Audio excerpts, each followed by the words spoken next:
On the screen is a waveform that you may notice every now and then an anomaly appears and remains for a little while, and we'll talk a little more about this later when we talk about persistence.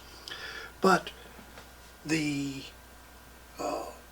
reason that I'm showing this is persistence is one of the functions that you find under the display control of this MSO5000.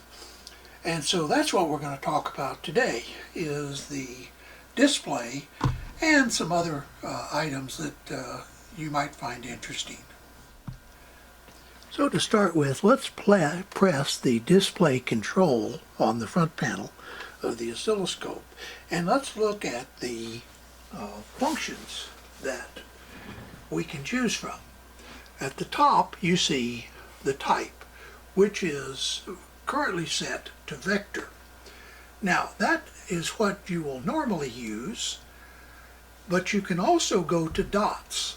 On this display, or this waveform, it's not a lot of difference. But why might you want to use dots instead of vectors? Now remember, a vector means that it plots the dots, but then it connects the dots with a vector. Whereas the dots mode, it just puts the dots on the screen, which is actually all that's in the display and in the acquisition memory. Remember, the acquisition memory are discrete numbers representing the waveform. And so if you simply display what's in the memory, you get dots. But over the years, people have found that they prefer, for most waveforms, a vector between the dots, and that vector normally is interpolated. Sometimes you hear a function called sin x over x. That is an interpolation method that draws a vector between the dots according to a mathematical formula. But nonetheless, you can display the dots if you want to just see the particular samples. And if you're dealing with an acquisition problem or an understanding of acquisition, like high res versus average and so on, it can sometimes be helpful to go ahead and set your display to dots instead of vector. But normally, we just leave it in the vector mode. The next thing is persistence time, and you notice I have it set right now to 5 seconds. Let's come back to that. The next line down is intensity, which is set to 50%. Now, intensity is just how intense the display is. Brightness controls the brightness of the grid. Now, the grid can be either a full grid, a half grid, or no grid. I currently have the full grid, that is a grid line every division, both vertically and horizontally. Now I'm going to turn on Show Scale, because this is an interesting and useful feature. If you turn this on, you may notice that over here on the left, you now have the actual voltage values of those grid points. Now notice that these are tied to the grid, not to the waveform. Similarly, along the top you see the times tied to those particular grid points. Once again, not tied to the waveform. So for example, these numbers aren't referring to this edge, they are referring to this grid and this grid. Now of course there's a relationship between the waveform and the grid, but the scale is simply showing the numeric values of each grid line. Then, in the More case, you can turn on color grading and waveform freeze. We won't talk about waveform freeze. I don't even know why they have that. But anyway, maybe somebody out there can think of a useful purpose of freezing the waveform, but none have occurred to me. But the color grading can be of some use. We're going to only talk about the color grading a little later, particularly when we talk more about how we find statistical variations in signals. So there is the display. Now let's come back to the persistence. Persistence can be adjusted from minimum here and up to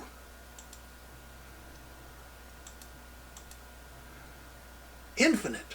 Now, infinite means that if it writes a dot on the screen or a vector, it never erases it. It just stays there forever.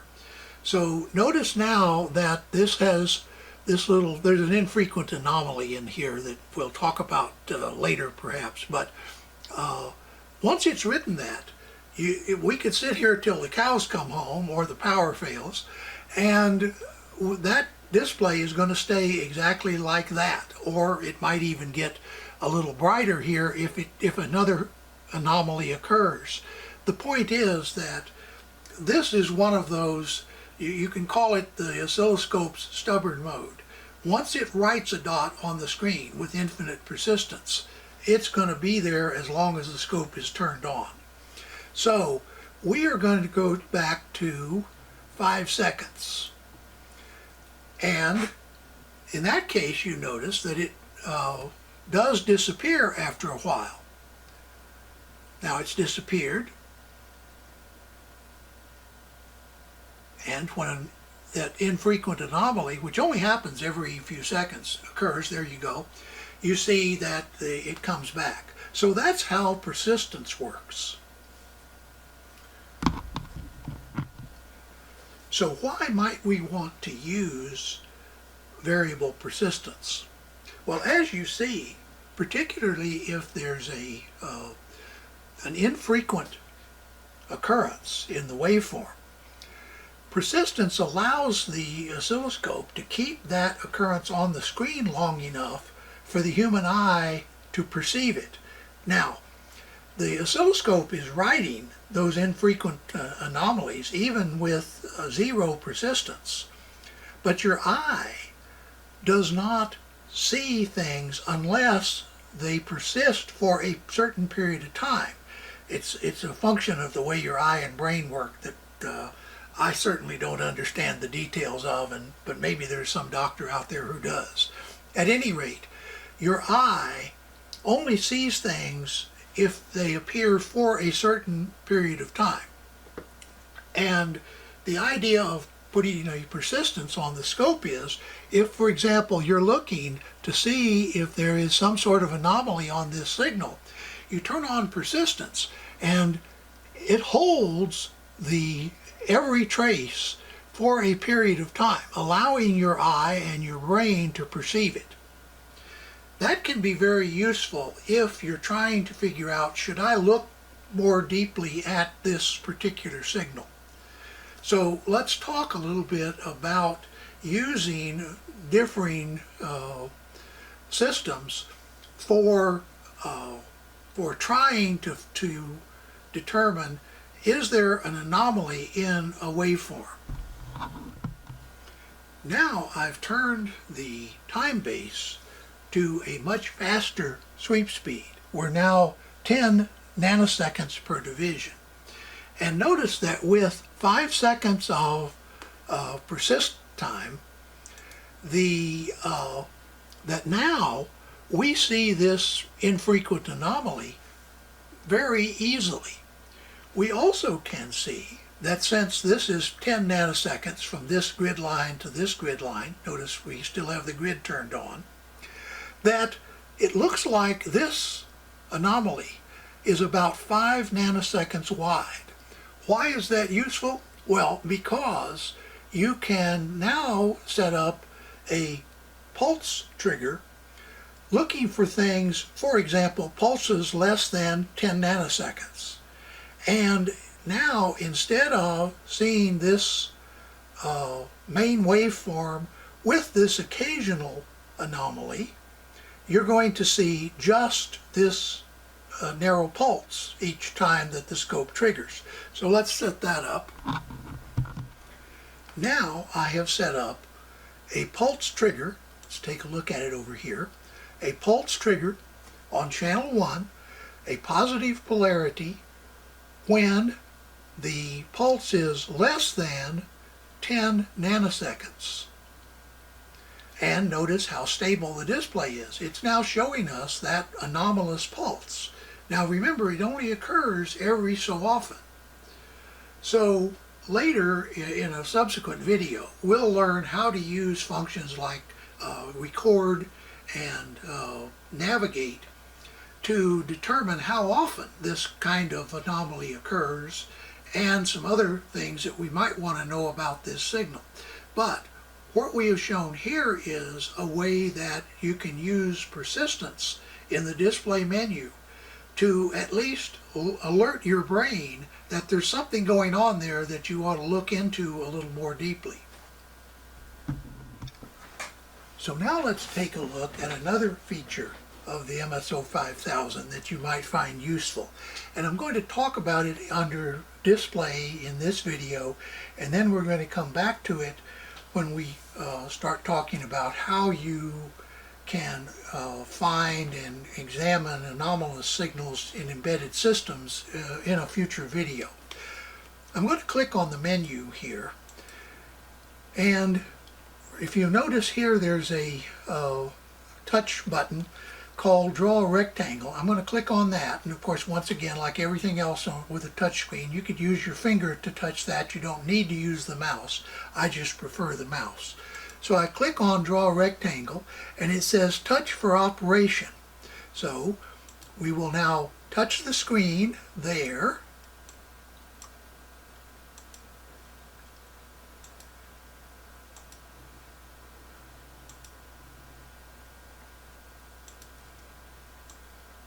and draw a rectangle. Now you'll notice that a menu, call it a submenu, appears. We are going to click on Histogram, and you'll notice that it displays over on the right the menu. It says Enable. Histogram is turned on. Notice that this is labeled Histogram. Type is vertical. You could do a horizontal, but we're going to choose a vertical. The source is channel 1. It can be any enabled channel. In this case, we only have one channel enabled, so we're going to choose that enabled channel. And it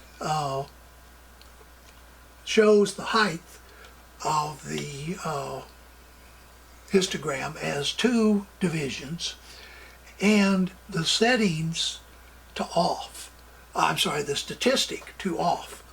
So let's look at what we have up here. What this is showing is the amount of time that this waveform spends at that vertical level. So because it's rising very fast here, you notice that the histogram shows that this does not stay in that spot for very long.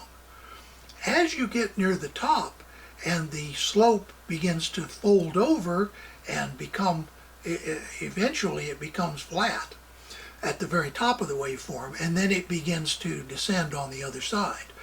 And it's while it's in that top area that this waveform spends the most of its time relative to all the other times.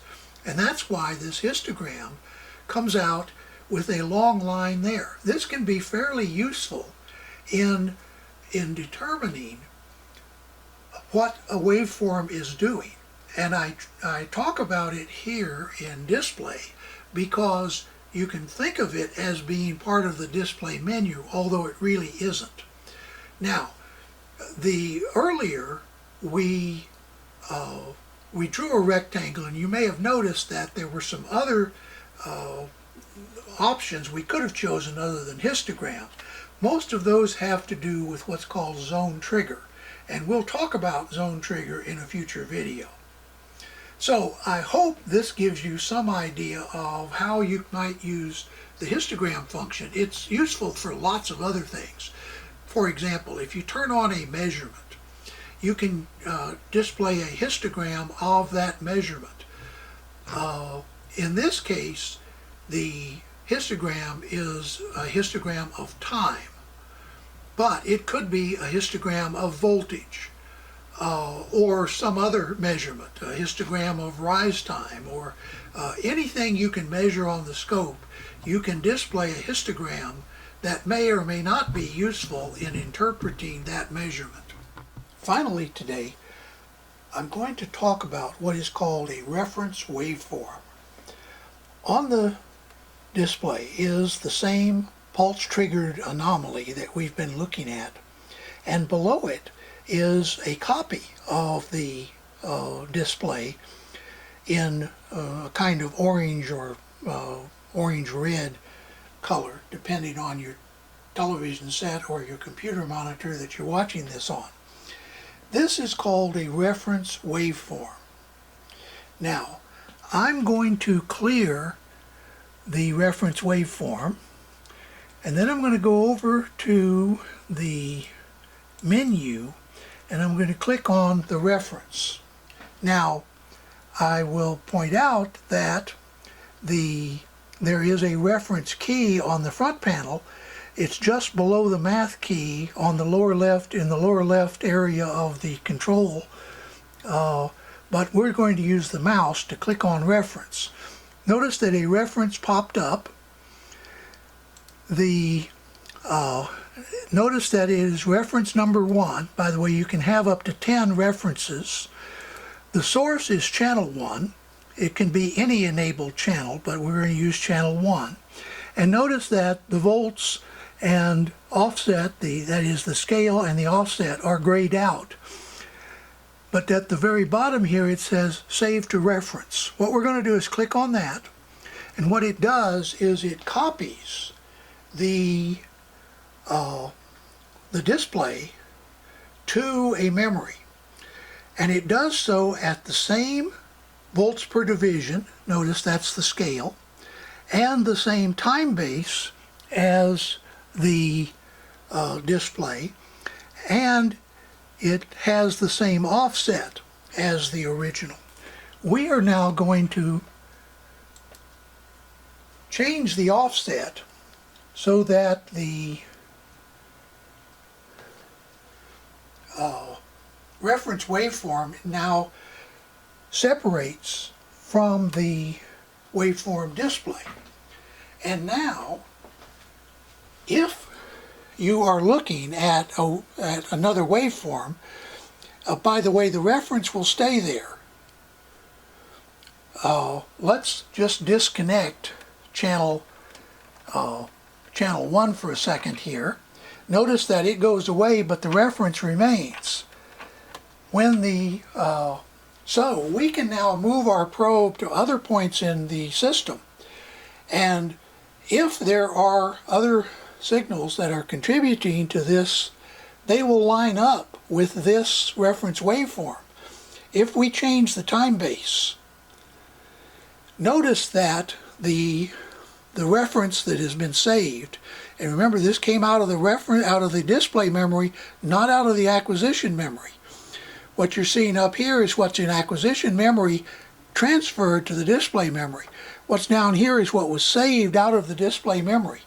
So changing the time base, the reference time base continues to remain the way we captured it. It does not change with the scope time base, and so the waveform remains the same width relative to the current time base as the original pulse that was saved. Later, when we use this in troubleshooting or analyzing an embedded system, you'll see that that can be a very useful feature. But this is a reference waveform that can be useful. Like I say, you can save up to 10 of these, and you can turn on or turn off all of these without clearing them. So in other words, they can remain in memory as long as the scope is turned on, and you can come back to them later and re-enable them, disable them, and when you're finished with it, you can then clear it.